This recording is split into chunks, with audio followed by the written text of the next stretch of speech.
All right, let's just jump right into it, shall we? We're talking about maybe the biggest debate in all of sports, certainly in football. Messi versus Ronaldo.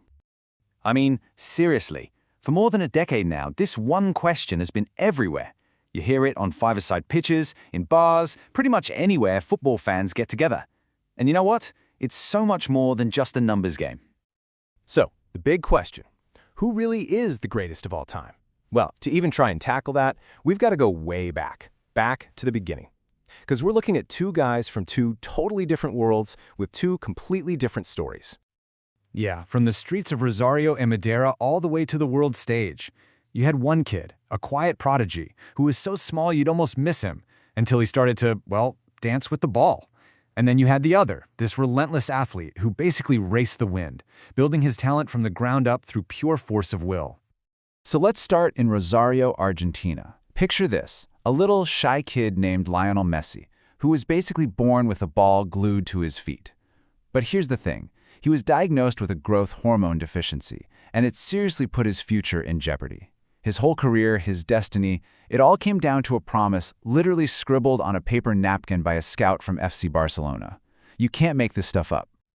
Okay, now let's hop over to the island of Madeira. This is where a young Cristiano Ronaldo basically decided to turn every single struggle into fuel for his fire. We're talking about a guy who would sprint up sloped streets, who would stay hours after practice just training and training and training. He was building himself bit by bit into this absolute machine, a player that you physically could not ignore.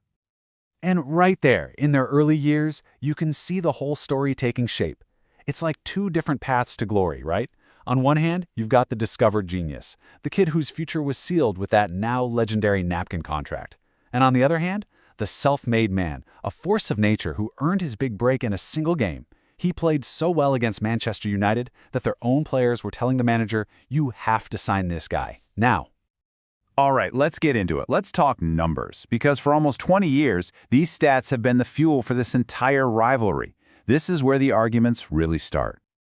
Okay, so when you first look at the career club stats, the goals are super close, right? Ronaldo has a slight edge, but he's also played a couple more seasons.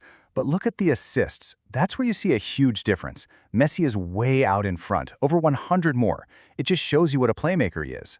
And then just look at that best season number for Messi, 73 goals. I mean, 73.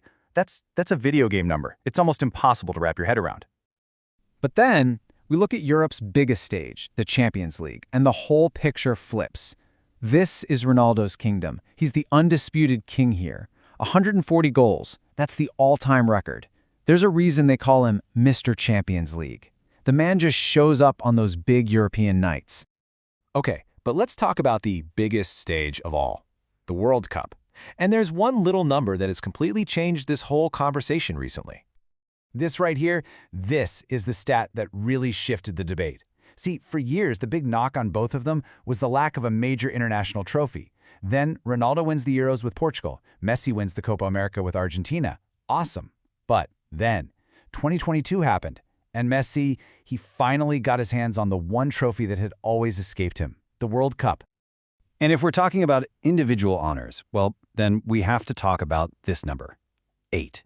A record-breaking 8 Ballon d'Or awards for Lionel Messi. That's the biggest individual prize in the sport, and it puts him 3 ahead of Ronaldo's 5. For a lot of people, that's it. That's the tiebreaker, right there.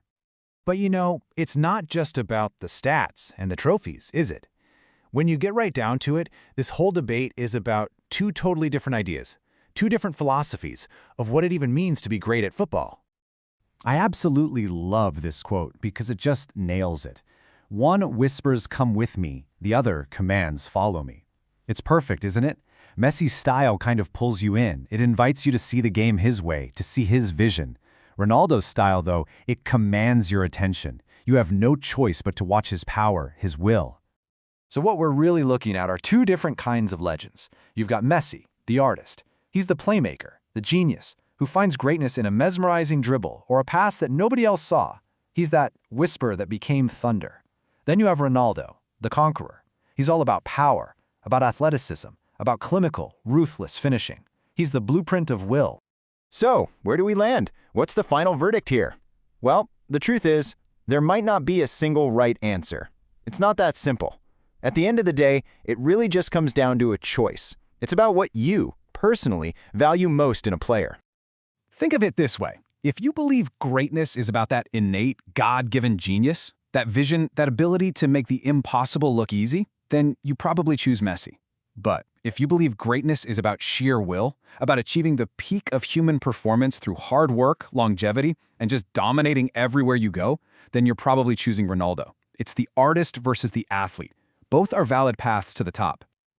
You know, maybe the real winner here is us, the fans, the generation that got to watch both of them. We were just so lucky to witness this. Two absolute titans who were so good they pushed each other and the entire sport to levels we'd never even imagined. We might never see anything like it again. So who is your GOAT and why? Because in the end, maybe the argument itself is the whole point. It's that passion, that debate that keeps the game we love so alive. The real question isn't just who's better, it's who we'll still be arguing about in 50 years. And maybe more importantly, what on earth will it take for anyone else to ever join this conversation?